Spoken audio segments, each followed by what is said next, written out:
नमस्कार, बहुत स्वागत है आपका। हर खबर देख रहे हैं आप और मैं हूं आपके साथ शाहनवाज मिर्जा। कांग्रेस में कलह बाकी। जी हां, ऐसा हम आखिर क्यों कह रहे हैं? हरियाणा कांग्रेस में एक बार फिर से जो है फूट देखने को मिली है। दरअसल 1 अगस्त को कांग्रेस का पंचकुला में चिंतन शिविर है और इसी को लेकर तमाम कांग्रेस के नेताओं को न्योता भेजा गया, लेकिन न्योते की लिस्ट में कांग्रेस के प्रदेश प्रभारी विवेक बंसल का नाम दरअसल शामिल नहीं है और इसकी जानकारी खुद विवेक बंसल ने ही दी है।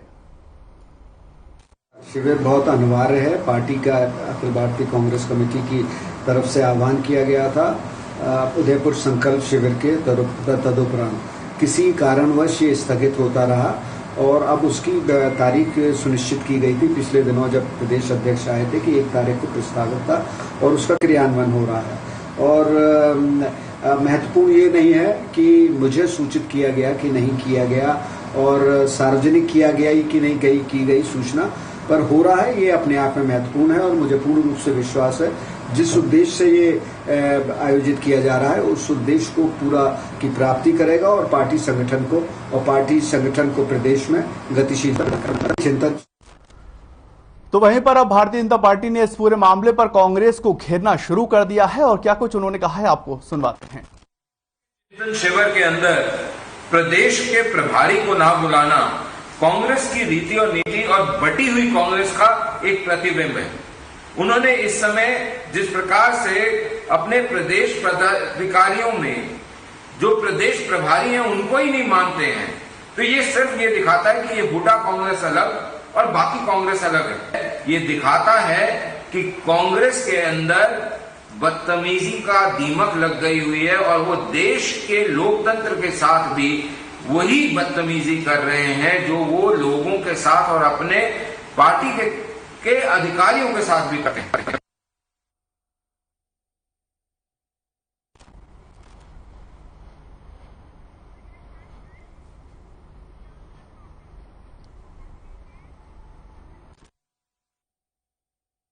बिल्कुल, हरियाणा प्रभारी को लेकर तमाम अटकलें जो हैं वो लगती हुई नजर आ रही हैं और हरियाणा के अंदर कांग्रेस पार्टी को लेकर किस तरह से मंथन चलता हुआ नजर आ रहा है और आगे क्या कुछ आला कमान जो है वो रणनीति बनाता हुआ नजर आएगा, इसको लेकर हम बात करेंगे। और चर्चा में हमारे साथ बजरंग रंगदास गर्ग जी कांग्रेस के प्रवक्ता हैं और रमन मलिक भारतीय जनता पार्टी के प्रवक्ता हैं। ये दोनों हमारे साथ जुड़ेंगे और इनसे समझने की कोशिश करेंगे कि आखिर हरियाणा की अगर सियासत की बात की जाए, हरियाणा की राजनीति की अगर बात की जाए तो कहां पर जाती हुई इस वक्त कांग्रेस पार्टी जो है वो दिखाई दे रही और हरियाणा के अंदर क्या कुछ इस वक्त दिक्कतें बनती हुई नजर आ रही हैं। रमन मलिक और बजरंग दास गर्ग जी दोनों हमारे साथ जुड़ चुके हैं, उनसे चर्चा करेंगे। उससे पहले आपको बताएं कांग्रेस के अंदर फूट जो है वो होती हुई नजर आ रही है, जहां पर हुड्डा और एक दूसरा ग्रुप जो है वो बनता हुआ नजर आ रहा है। बजरंग दास गर्ग जी जो है वो भी हमारे साथ जुड़ चुके हैं और रमन मलिक जी जो है वो भी हमारे साथ जुड़ चुके हैं। और पहला सवाल मेरा रमन बजरंग दास गर्ग जी से रहेगा, वो कांग्रेस से हैं कि आखिर कांग्रेस में क्या कुछ दिक्कतें बन रही हैं। बजरंग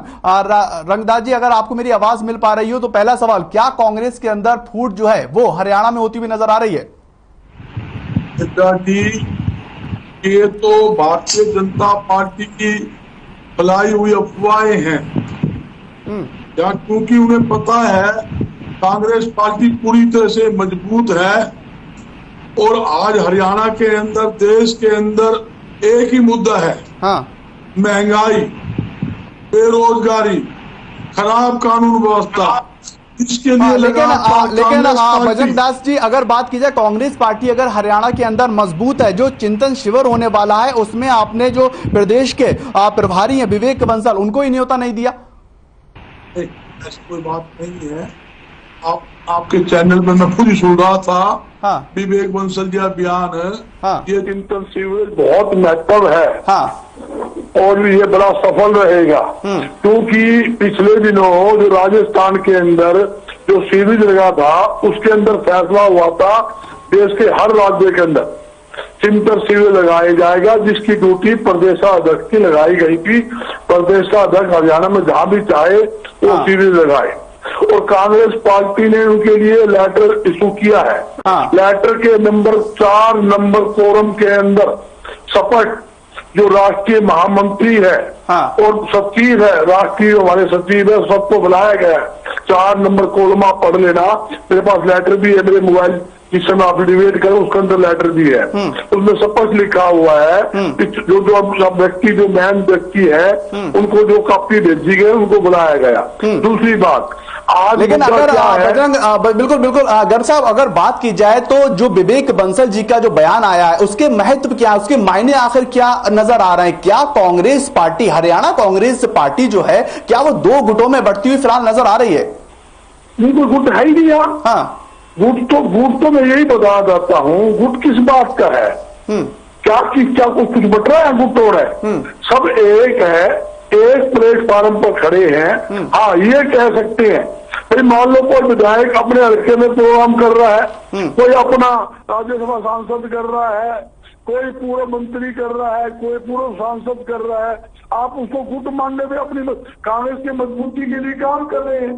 हाँ। तो हमने क्या अभियान, 1 तारीख को जो फंक्शन हो रहा है चिंतन जी में क्या है, उसमें ये है कि हमने घर घर जनसंपर्क अभियान कांग्रेस पार्टी चलाएगी। हाँ। और हर व्यक्ति घर घर जाएगी। हाँ। और पूरे हरियाणा में पद यात्रा हम निकालने जा रहे हैं। स्थानीय नेताओं की जो है ड्यूटियां लगी हुई है कि आपने अपने अपने एरिया में इतनी किलोमीटर पद यात्रा करनी है। हाँ। उसका भी चिंतन होना है।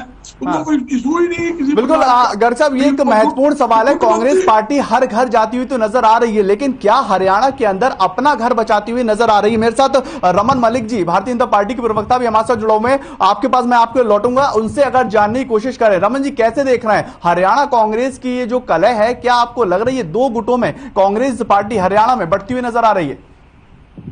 देखिए, इससे पहले कि मैं इस विषय पर टिप्पणी करूं, आज लोकतंत्र की, जिसे बोलते हैं ना, लोकतंत्र के साथ निर्भया कांड करा गया है अधीर रंजन राय चौधरी ने। वो इसलिए क्योंकि देश के जो प्रथम नागरिक हैं, महामहिम, उनके लिए जिस प्रकार के शब्दावली का प्रयोग करा गया है और जानते हुए करा गया है, उसके बाद मतलब एक बारी नहीं 2 बारी करा। और लेकिन उसके लिए उन्होंने माफी मांगी है। उन्होंने साफ तौर पर ये कहा है रमन जी कि मेरी हिंदी जो है वो कमजोर है, और उससे पहले भी उस तरह के उनके जो बयान है वो आते रहते हैं। हमारा मुद्दा जो है वो हरियाणा को लेकर है। क्या विवेक बंसल के जाने से या रहने से कांग्रेस पार्टी के अंदर कलह हो रही है? अधीर रंजन चौधरी के बयान को लेकर उन्होंने अपना स्पष्टीकरण दे दिया है। नहीं साहब, एज अ भारतीय मेरे लिए आज शर्म का दिन है, क्योंकि कांग्रेस पार्टी ने अपना चाल चरित्र और चेहरा दिखाया है। एंटोनियो माइनो की जिस तरीके की संस्कृति है, वही संस्कृति उन्होंने आज प्रदर्शित करी है, और इसके लिए उनकी भर्त्सना होनी चाहिए। और देश के अंदर एक रोष है कि एक दलित नारी को इतनी प्रताड़ना क्यों, जिस प्रकार से पहले। लेकिन रमन मलिक जी, अधीर रंजन चौधरी इस वाकये को लेकर जो है वो माफी मांग चुके हैं। रमन मलिक जी, अधीर चौधरी इस चीज को लेकर माफ। आप क्या देश के मान सम्मान देखिए, देश का राष्ट्रपति जो है, राष्ट्रपति का जो पद है वो सर्वोच्च है देश में। क्या उसके लिए इस प्रकार की भाषा को सिर्फ माफी मांगना? मेरे हिसाब से तो इनको क्रिमिनल केस होना चाहिए, जेल के अंदर डालना चाहिए, राष्ट्रद्रोह का केस लगना चाहिए इनके ऊपर, और वही केस सोनिया गांधी के ऊपर भी लगना चाहिए, क्योंकि सोनिया गांधी ऐसे लोगों को क्यों लोकतंत्र के मर्यादा को तोड़ने के लिए बिठाया हुआ है। खैर, उसके अलावा मैं आपको आज बता दूं, ये जो कांग्रेस का आज आप विषय बात कर रहे हैं, आ रहा हूँ गर्ग जी, आपके पास आ रहा हूँ। बिल्कुल स्पष्ट रूप से गर्ग जी आपके पास आ रहा हूँ। रमन जी को अपनी बात जो है वो पूरी करने दीजिए, इसके बाद मैं आपके पास आ रहा हूँ। कांग्रेस है, हाँ, एक एक करके गर्ग जी, इसके बाद मैं आपके पास आऊंगा। रमन जी को अपनी बात पूरी कर लेने दीजिए। गर्ग जी आपके पास आऊंगा, रमन जी बात पूरी करिए। यहाँ वो होगा जो हुड्डा जी चाहेंगे, ये बजरंग दास जी भी तब तक बोल पाएंगे जब तक हुड्डा जी चाहेंगे। वहां से रिमोट ऐसे करेंगे, बजरंग दास जी बंद। ये जो चीज है, ये हुड्डा कांग्रेस की एक पहचान आ गई। जैसे वहां एंटोनियो माइनो आंटी चलाती हैं, यहाँ हुड्डा अंकल चलाते हैं। दूसरी चीज, सबसे बड़ी बात जो आपको समझना चाहिए, जिस संगठन का प्रभारी प्रदेश की बैठक के अंदर अपेक्षित ना हो, वो ये दिखाता है कि वहां पे ना खाता ना बही, जो भूपेंद्र हुड्डा कहे वही सही। तो ये लोकतंत्र तो है ही नहीं, ना ऊपर कांग्रेस में ना नीचे कांग्रेस में। तीसरी चीज मैं ये समझना चाहूंगा आज के दिन में कि इनके पास हुड्डा साहब के अलावा और कोई नेता नहीं है, क्योंकि शैलजा जी को भी धक्का मार के ठुड्डा मार के भगा दिया, अशोक तंवर जी को भी भगा दिया, और दोनों जहां से आते हैं, जिस समुदाय से आते हैं, वहीं आज भी आपको दिखाया गया कि ना ओबीसी ना दलित किसी की इज्जत नहीं कर सकते, ना महिला की। आज देश के राष्ट्रपति के पद पे बैठी एक दलित महिला की भी अभद्रता से, चलिए इसका भी जवाब ले लेते हैं। बजरंग दास गर्ग साहब जो है वो हमारे साथ जुड़े हुए हैं। अशोक तंवर के साथ बिल्कुल। रमन मलिक, इसका भी जवाब ले लेते हैं। रमन मलिक जो है बजरंग दास जी, वो राष्ट्रपति की गरिमा को लेकर भी सवालिया निशान खड़ा कर रहे हैं। और मेरा दूसरा सवाल भी आपसे ये है, क्या हरियाणा कांग्रेस के अंदर जब से राज्यसभा के चुनाव हुए, अजय माकन का सीट का हारना और हरियाणा के अंदर जो कांग्रेस पार्टी है वो दो फाड़ होती हुई वहां से नजर आ रही है? बिल्कुल कोई किसी प्रकार का कोई गुटबंदी नहीं, कोई दो फाड़ नहीं, एकजुट होकर कांग्रेस पार्टी काम कर रही है। हाँ, ये जरूर है, जिस प्रकार भारतीय जनता पार्टी तोड़ फोड़ा खेल खेल रही है, जिस प्रकार आज आपने सुना मिथुन चक्रवर्ती जी ने जो बयान दिया है कि हमारे पास 38 विधायक ममता बनर्जी के हमारे संपर्क में है। इनका काम क्या है? जनता की चुनी हुई सरकार को तोड़ फोड़ करना, अपना कब्जा करना। लेकिन अगर सत्ता पार्टी होने के नाते अगर भारतीय जनता पार्टी गवर्नमेंट बना रही है तो इसमें कोई हर्ज नहीं होना चाहिए। बड़ा सवाल यहाँ पर ये, कांग्रेस पार्टी अपना घर क्यों नहीं बचा पा रही है? मुख्य सवाल यहाँ पर ये खड़ा होता है। अगर आपके विधायक आपसे टूटकर जा रहे हैं तो बड़ा सवाल यहाँ पर ये खड़ा होगा कि कांग्रेस पार्टी से आकर विधायक टूट क्यों रहे हैं? हमारा कोई विधायक नहीं टूट रहा। मैं ये बताना चाहता हूँ, शिंदे जी के ऊपर ईडी का केस था, पूरा स्किंडा ईडी में ठोक रखा था। उस टाइम तो चोर था, जिस टाइम शिवसेना के अंदर शिंदे जी थे उस टाइम तो चोर था, उस टाइम ईडी में केस पे केस। जब भारतीय जनता पार्टी मिलकर सरकार बना ली तो वह साहूकार बन गया, ईमानदार बन गया। इनका चरित्र, दोहरा चरित्र पूरा देश देख रहा है। किस प्रकार ने चलती सरकार महाराष्ट्र अपने मध्य प्रदेश में गिराई, किस प्रकार। अच्छा गर्ग जी, एक मेरे बात का जवाब दीजिए। क्या जब यूपीए की गवर्नमेंट थी, ईडी, सीबीआई और तमाम जो सेंट्रल एजेंसियां हैं, क्या वो इस तरह के छापेमारी नहीं किया करती थी? अगर ईडी अपना काम कर रही है तो इसको आप राजनीतिक के तौर पर क्यों देख रहे हैं? ईडी अपना काम कर रही है, आप अपना काम कर रहे हैं, गवर्नमेंट अपना काम कर रही है। बिरजा जी, ईडी काम करे, संवैधानिक संस्था बिल्कुल अपने ढंग से काम करे, सीबीआई काम करे, ईडी करे, इनकम टैक्स करे, और यहाँ तक कि जो अदालत है इसके ऊपर देश की जनता का पूरा भरोसा होता है। ये हमारी संवैधानिक संस्था है। मगर केंद्र सरकार उन संस्थाओं को मतलब विपक्षी नेताओं के ऊपर दमन कार्रवाई करने के लिए दुरुपयोग करे, यह मेन समस्या है। लेकिन अगर हरियाणा की अगर बात की जाए बजरंग दास जी, यहाँ पर भारतीय जनता पार्टी का तो कोई योगदान ही नहीं है। यहाँ पर भूपेंद्र सिंह हुड्डा हो, विवेक बंसल हो, उदयभान सिंह हो, आपकी जो कांग्रेस पार्टी है, हरियाणा की जो कांग्रेस पार्टी है, वही एक दूसरे को चिट्ठियां भेज रहे हैं, उन्हीं की एक दूसरे की बाइटें आ रही हैं। यहाँ पर भारतीय जनता पार्टी का रोल कहां पर है? मैं ये चिट्ठियां भेजा आपकी, देखो उनमें क्या स्पष्ट लिखो, मैंने खुद पूरी चिट्ठी पढ़ी है। 1 तारीख को कार्यक्रम है पंचकुला के एक निजी होटल के अंदर मोरनी रोड पर रखा गया है। 10 बजे से 5 बजे तक का कार्यक्रम है। चिंतन शिविर है जिसके अंदर जन जागरण अभियान के तहत रखा है। सारी उसमें डिटेल लिखी है। उसमें 1, 2, 3 चौथे कॉलम के अंदर आप पढ़ लोगे, उसके अंदर स्पष्ट उनके पास लेटर भेजा है। क्या मैं इसका जवाब दे सकता हूं? बिल्कुल, मैं आपके पास आ रहा हूं। हम मगर कहने का मतलब ये है, देखो ये कांग्रेस पार्टी की जो मामला है, देश की आजादी और देश के विकास में कांग्रेस पार्टी का एक अहम भूमिका है, इसको कोई टाल नहीं सकता। मगर सबसे मोटी बात यह है, आज इस बात का विरोध नहीं है। आज क्या है, आज मुद्दा क्या है? मेन मुद्दा है बेरोजगारी, मेन मुद्दा है महंगाई, मेन मुद्दा है लाइन ऑर्डर की स्थिति खराब होना। आप ये बताओ, एक उच्च पुलिस अधिकारी जिसका मतलब खनन माफिया गाड़ी के नीचे इसका जवाब कर देते हैं। बिल्कुल इसका जवाब जो है वो रमन जी से ले लेते हैं। जनता का चुने हुए विधायक है, विधायकों को फरोतियां आ रही है। जब इस राज्य में पुलिस अधिकारी, उच्च अधिकारी सुरक्षित नहीं, विधायक सुरक्षित नहीं, आम जनता की सुरक्षा। चलिए रमन मलिक जी, सीधे तौर पर जो बजरंग दास गर्ग साहब है, हाँ बिल्कुल रमन जी, काम के लिए बिल्कुल मैं आपका जवाब ले लेता हूँ। सीधे तौर पर रमन मलिक जी आपके ऊपर वो आरोप लगा रहे हैं कि अगर कांग्रेस पार्टी के अंदर फूट भी हो रही है, अगर राज्यसभा के अंदर अजय माकन की हार भी हो रही है, तो उसका सीधा जिम्मेदार जो है वो भारतीय जनता पार्टी है।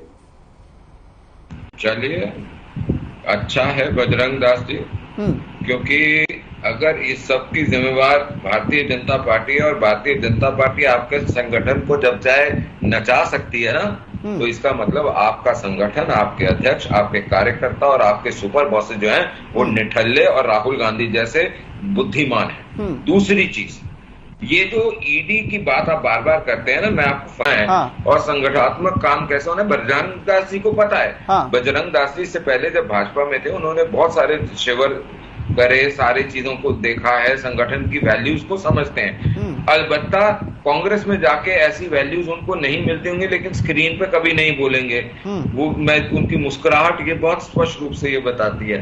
लेकिन फैक्ट यही है कि जिस संगठन के अंदर 0 हो वो 0 ही रहेगा, और 0 की अपनी एक विशेषता होती है कि उसमें आप कुछ भी डालें वो 0 हो जाता है। तो ये जो है संगठन, इसमें भी मैं आपको बताऊं सबसे बड़ी डिससर्विस जो कांग्रेस कर रही है, और ये पीड़ा के साथ बोलता हूं कि भारत के लिए आज के दिन में सबसे बड़ा अभिशाप कांग्रेस है, क्योंकि कांग्रेस विपक्ष में रहते हुए विपक्ष की भूमिका के माध्यम से जनता का विश्वास नहीं ले पा रही।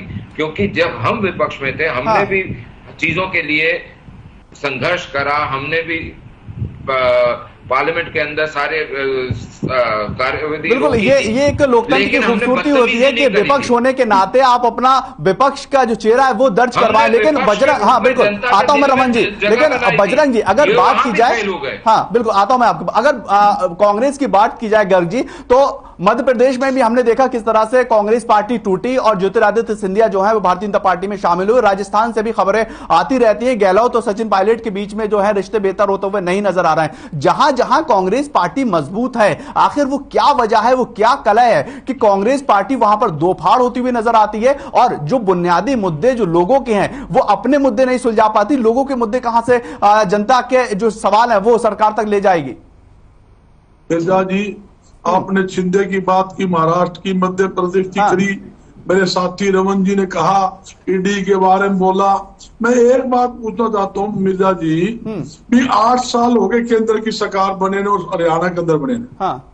8 साल में रमन जी एक भी आदमी ऐसा बता दे कि ईडी ने या सीबीआई ने भारतीय जनता पार्टी किसी नेता के खिलाफ कार्रवाई की हो। इसका मतलब सिर्फ भारतीय जनता पार्टी ईमानदार है, बाकी सारा देश ही चोर हो गया। सारा देश ही चोर है, मतलब ये इन्होंने कोई विपक्षी पार्टी बख्शी है क्या जिसके खिलाफ समझ लो सीबीआई का, ईडी का ये तोते जो है इन्होंने यूज ना की हो, मतलब लोगों को हरासमेंट करने का काम ना किया। मैंने उदाहरण दिया, शिंदे के ऊपर ईडी की कार्रवाई थी, कुलदीप बिश्नोई हमारा कांग्रेस आज भी विधायक है, पहला विधायक था, उसके ऊपर ईडी की कार्रवाई पूरी कर रखी है। जब वो भारतीय जनता पार्टी में जाएगा वो साफ पाक हो जाएगा। इससे पहले तो वो गलत था, उसको ईडी के नोटिस भी, इनकम टैक्स छापे भी, सारे काम इन सरकार ने किए।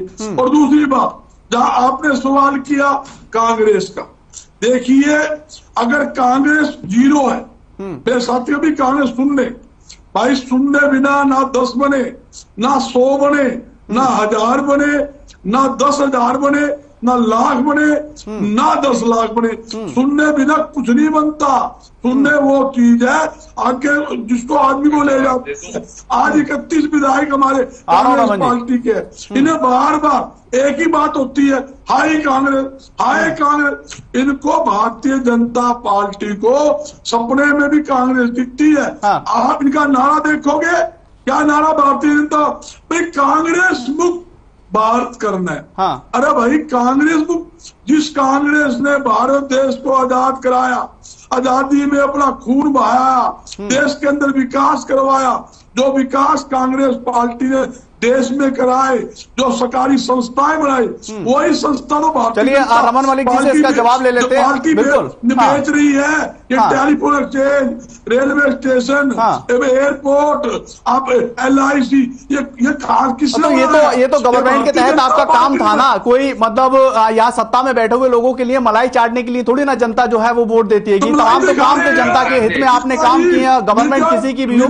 कोई तमाम कामों को करती है, लेकिन बड़ा बुनियादी सवाल यहाँ पर गर्ग साहब ये बन रहा है कि अगर रमन मलिक जी, मैं आपके पास आ रहा हूँ गर्ग जी, बिल्कुल बिल्कुल बिल्कुल, चलिए गर्ग जी मैं आपके पास आऊंगा। रमन जी, बड़ा और बुनियादी सवाल यहाँ पर ये लगातार खड़ा हो रहा है, क्या जो विपक्ष है उसको क्या भारतीय जनता पार्टी लगातार खत्म करना चाहती है? जिस तरह से अभी गर्ग जी ने भी बताया, कांग्रेस मुक्त भारत जो भारतीय जनता पार्टी का नारा है, क्या उसको साकार करती हुई नजर आ रही है? क्या इसके तहत भारतीय जनता पार्टी काम करती हुई नजर आ रही है? रमन मलिक, दो चीजें।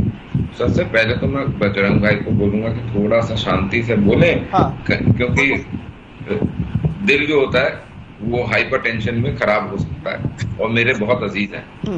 दूसरी चीज जो मेरे बेसिक पॉइंट पे आते हैं वो ये है कि कोई भी इन्वेस्टिगेशन ऐसी नहीं होनी चाहिए कि जैसे वाड्रा साहब की इन्वेस्टिगेशन हरियाणा के मुख्यमंत्री जब हुड्डा साहब थे उन्होंने करी, एक दिन प्रपोज करी, दूसरे दिन उसको देखा और तीसरे दिन डिस्पोज कर दी, 3 दिन में पाक साफ का सर्टिफिकेट दे दिया। वैसे ही मनमोहन सिंह जी ने करा। अब जो वाड्रा साहब की इन्वेस्टिगेशन चल रही है उसके सारे आयाम देखे गए, उसकी चार्जशीट बनी, अलग अलग केसेस की बन रही है, कुछ की बन गई है, कुछ की बन रही है, और वो सारे माननीय न्यायालय को दी जा रही है और न्यायालय अपना काम करेगा। कोई जल्दीबाजी में नहीं करा हुआ काम की हमने किसी के अगेंस्ट वेंडेटा है। हाँ बिल्कुल, रमन मलिक जी वक्त की कमी है, संक्षेप में अपनी बात पूरी करिएगा। हाँ वही कर रहा हूँ। तो ये सिर्फ ये दिखाता है कि इनको हमेशा छुपाने की आदत है। हमारा मकसद एक ही रहता है कि काम साफ सुथरा करके न्यायालय को दे दो, निष्पक्ष न्यायालय जिसको जो करना है वो करे। दूसरी चीज मैं इनको ये बता दूं कि 24 लाख करोड़ या 27 लाख करोड़ रुपया 10 साल में यूपीए ने खर्चा इंफ्रास्ट्रक्चर के ऊपर। वहीं पिछले 7 साल में, 8 साल में नहीं, 7 साल में 91 लाख करोड़ रुपया। बिल्कुल, ये एक दूसरा, हाँ बिल्कुल रमन जी, ये दूसरा मुद्दा हो जाएगा कि किसने कितना देश हित में काम किया है और कौन बुनियादी चीजों को लेकर काम कर रहा है। लेकिन अहम मुद्दा हमारा वही था, क्या कांग्रेस पार्टी जो है हर एक राज्य से जो खबरें आती हैं दो फाड़ होती हुई नजर आ रही है, और वही हम समझना चाह रहे थे कि आखिर धरातल पर कांग्रेस पार्टी की इस वक्त क्या कुछ स्थिति है। रमन मलिक जी आपका बहुत बहुत शुक्रिया, आप हमारे साथ जुड़े। बजरंग दास गर्ग जी आपका बहुत बहुत शुक्रिया सर, आप हमारे साथ जुड़े, आप दोनों का बहुत बहुत शुक्रिया। लेकिन बड़ा और बुनियादी मसला वही बना हुआ है कि हरियाणा हो, मध्य प्रदेश हो, राजस्थान हो, तमाम जगह जहां पर कांग्रेस पार्टी एक मजबूत विपक्ष के रूप में उभर सकती है और काम कर सकती है, वहीं से आखिर ऐसी खबरें क्यों आती हैं कि कांग्रेस के अंदर कलह लगातार बनी हुई है। फिलहाल के लिए इतना ही, नमस्कार।